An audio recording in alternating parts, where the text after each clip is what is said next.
Okay, back again. This is Professor Student. Why Professor Student? Because I'm here to teach you what I've learned, and whatever I learn, I'm teaching you. That's why Professor Student is who I am. Cutting boards is what we're doing right now.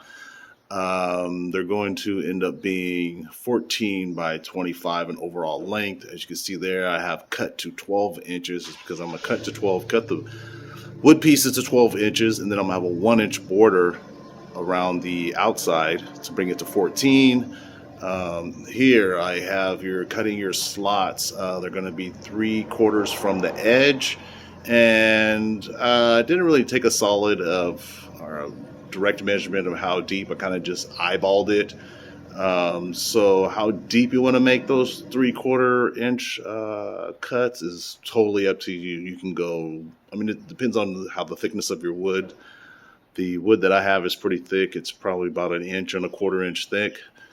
Um, so I probably went maybe half of an inch thick, but it's up to you. You can go 1/4 inch thick. You can go 1/8 inch thick. You can just be breaking the surface. It's totally up to you. I just want to go a little bit deeper. I just thought it'd be kind of a cooler effect, but it's 100% up to you. Anyways, we will be getting started. Cutting boards by Professor Student. Here we go. Okay, so basically here it is. I took a butcher block, a solid piece here. It's about 8 feet long, 2 feet wide, and I'm basically going to cut them up into individual slabs. Is basically what I'm doing there. Got some markings and to be able to cut it up. And so I'm just basically there, just kind of eyeballing it, getting a good place to start.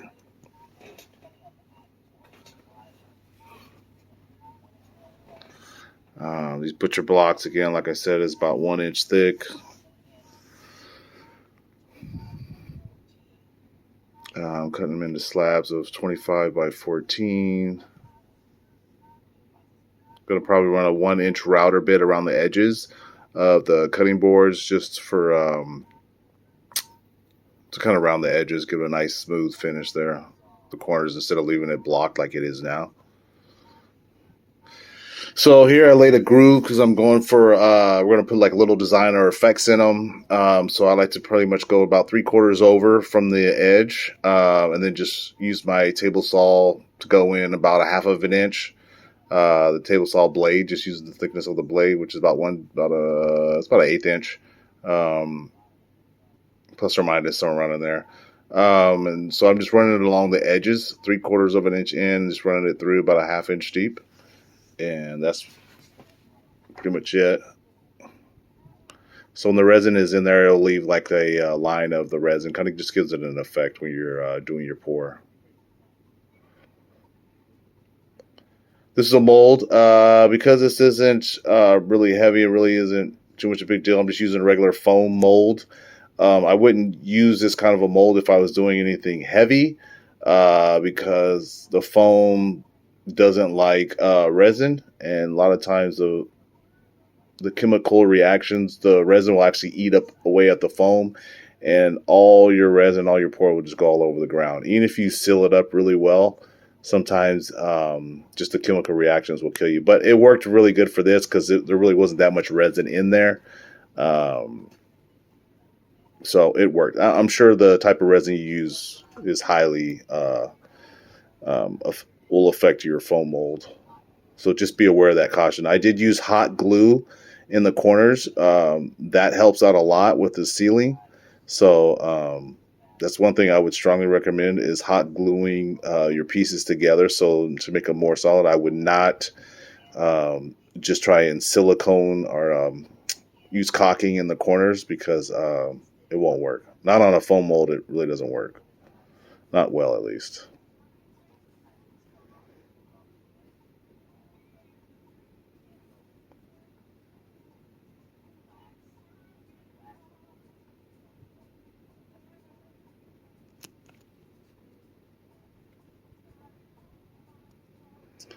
So here's just an example. Once it's finished, so you're gonna got my cutting board inside of my foam mold. You can see I just leaving like about a little over an inch gap on each side. And then you can see the grooves that I have there. So when I pour, I'll pour into the grooves and into the gaps, and it'll fill up around there. I'm also going to build like a foam bridge across just to kind of hold the wood, the cutting board down. Otherwise, it will float up. It's a good chance of that floating up, even if you have it nice, tight, and snug. I have it tight and snugged in here, and it still finds a way to float up sometimes.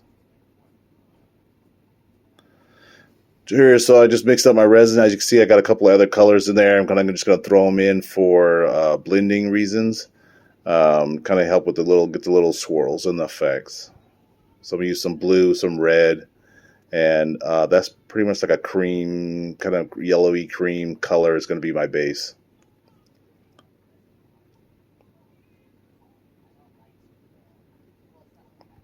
I like to keep it separate like this because it helps control the effects. Usually when you pour everything in one big thing like that, if you've done enough of these, you know all the colors pretty much blend together, and it's a crapshoot of what your end result's going to be. It's easier to control it when you're pouring everything in separate.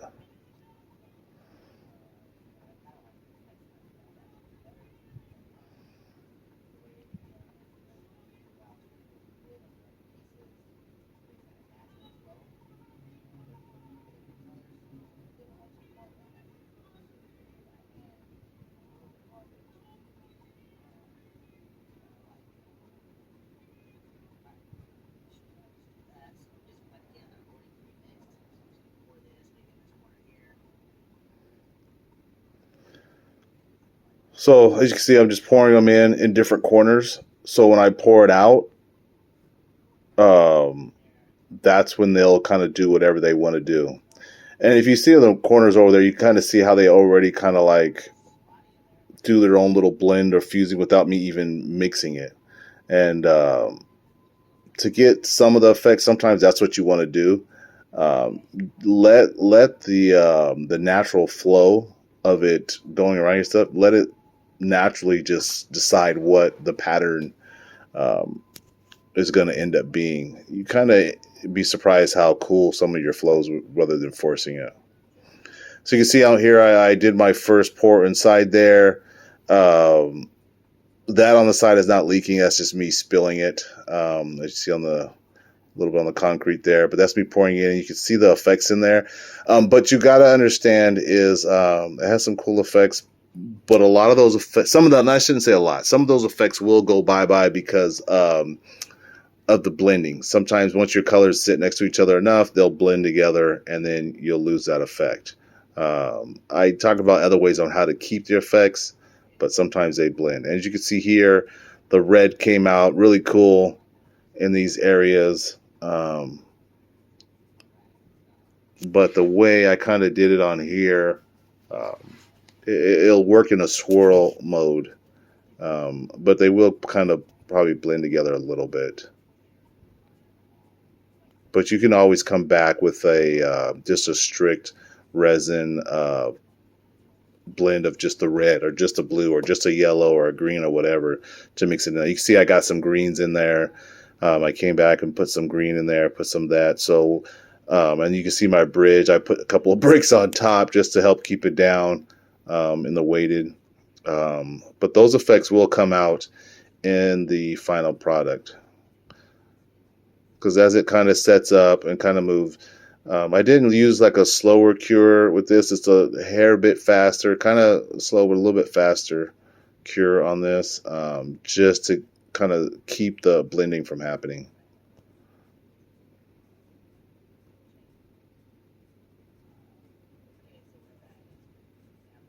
So this is kind of like this setup. I mean, after it's pretty much cured, um, and you can see you lose a little bit, but you can still see a lot of the effects in there after it's cured up.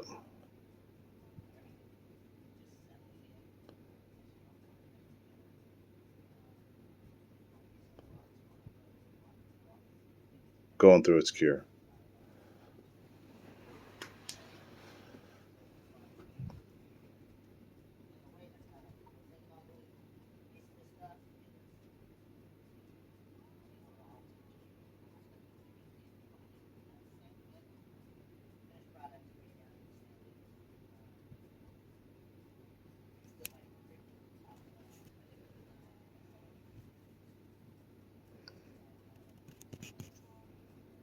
I do talk about in some of my other videos how it's a little bit how to be able to control your patterns and stuff that you want to put in there. Like I said, it's a you just use different types of resin from a different curing rates, and that's how you can come up with really cool designs in there. You'll see a lot of guys who just pour like a white or just a blue or just a green or just like that, and that's basically because they don't really know the tricks or they don't want to spend the time on the tricks. But it's pretty easy once you find a figure out what to do to get it to do different patterns.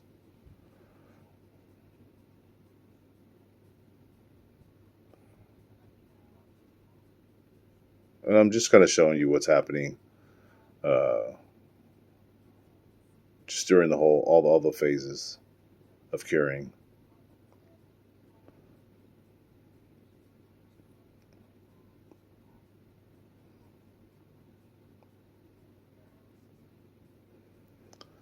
Now you can see there's like some gaps or whatever like that. It's not too big of a deal because it's going to be sanded down to an even level. And I didn't really fill it up really hecka high because I didn't want to have to sand off so much resin.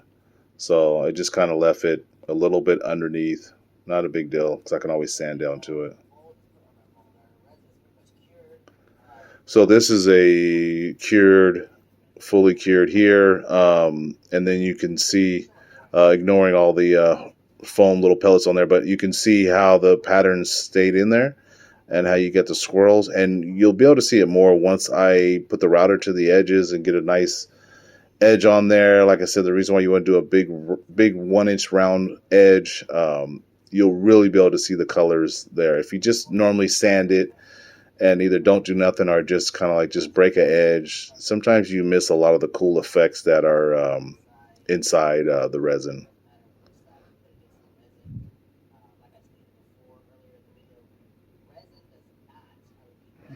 Now, one thing I want to point out with this, with the foam molds, is you do not, because it has like a little plastic covering on each side or the little aluminum covering. Resin does not like smooth, slick surfaces. So I do with the bigger tables. Yes, I use a little bit of mold release, but with these ones here, I do not use anything. I don't use any mold release of any kind. I just put it in there and it peels right off. Because, like I said, resin does not like smooth, slick surfaces. It'll pop right off.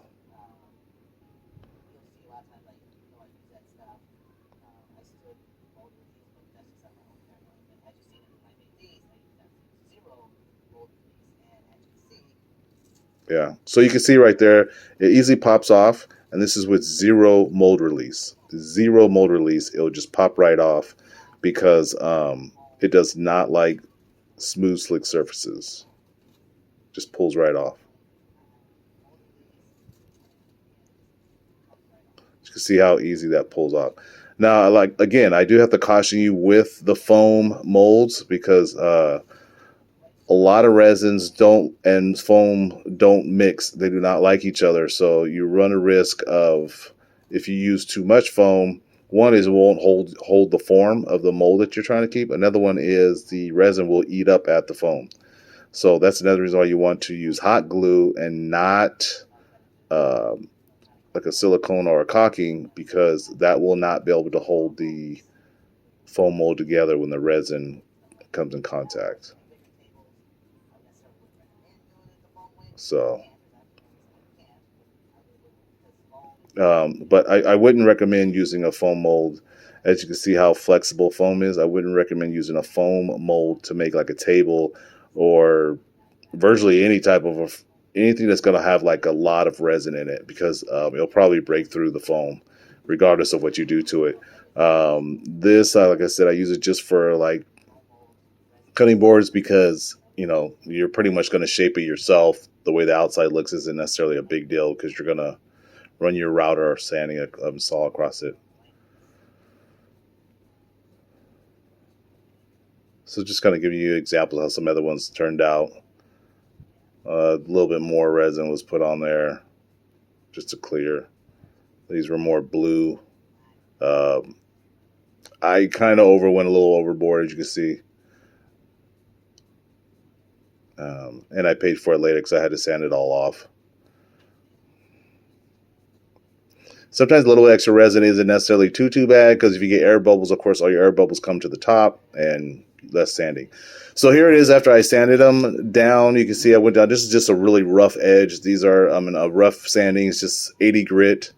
Actually, I think it's rougher than that. So it might be in the 60s because it's looking so rough. So I think this is about a 60 grit. Took it with my belt sander. Just kind of taking it down. To see what I'm working with. You can kind of see the difference, the ones that are a little bit more white versus blue. I just took it down for visual. You can see how we put the groove in there with the just taking a 1/2 inch deep, like I said. Nice groove. Grooves came out well. You can see these ones came out a little bit more greener. The yellow kind of, when it blended a little green, this is the white, as you can see. And they came out pretty good. Just got to clean up the edges and stuff like that. It's pretty much what I'm showing you there, but just kind of just seeing how the tops came out. Good well. As you can see down there, there's a lot of sanding to get them to even to this point.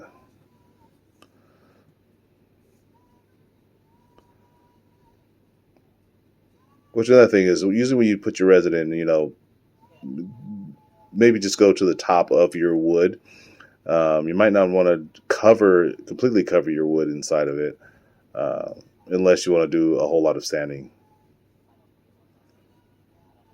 I mean, a lot of sanding.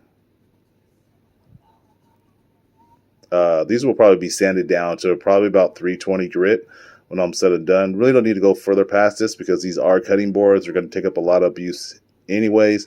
So there's no reason of going to like 2,000 or 3,000 for a glass type finish, because it's just going to get beat up. Unless it's more of like a cheese board style or presentation, nicer finish. But then again, that's up to the individual. So I'm just going to take it down to the different grits, starting from 80 grit and then going up to about 320.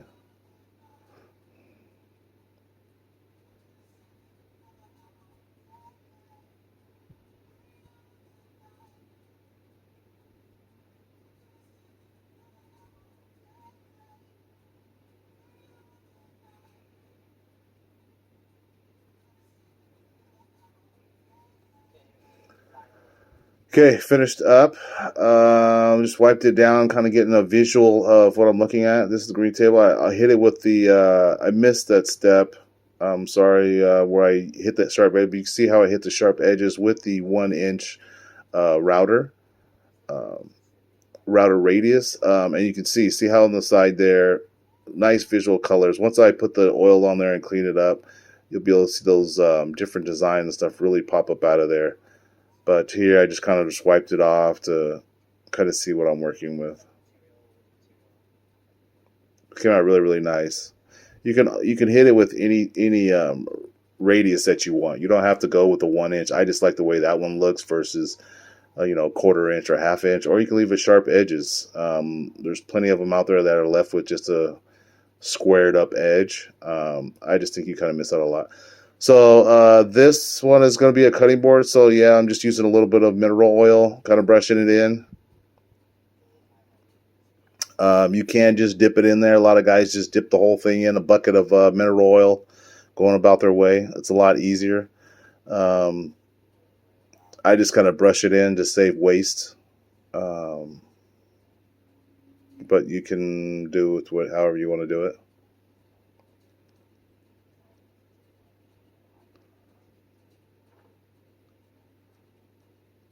Usually if you just kind of like dip it in and leave it in the mineral oil, soaks in a little bit more. Brushing it on, you probably have to do a few coats once it soaks in or something. But if you brush it on thick, you'll be okay.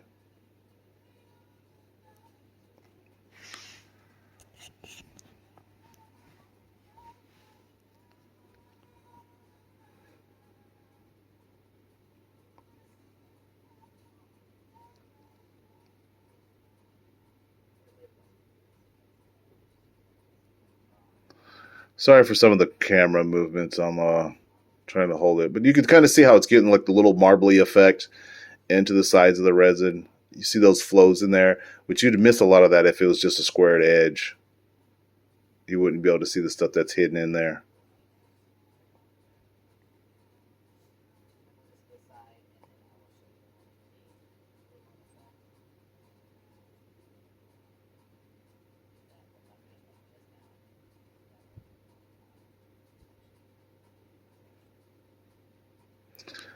So you can see here, see how the marbling effect in there? Boom. That'd be hard to see if you just left a square edge again.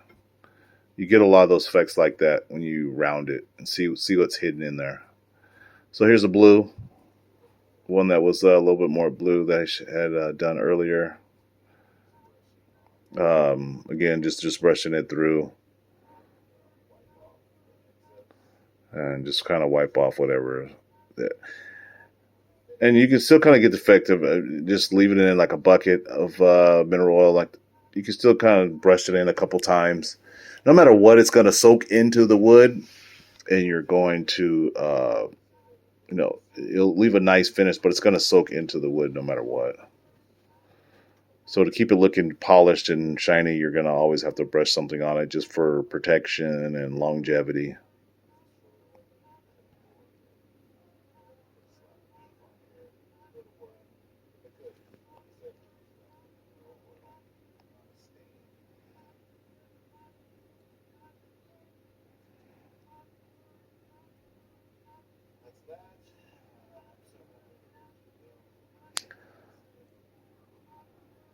Several more to do.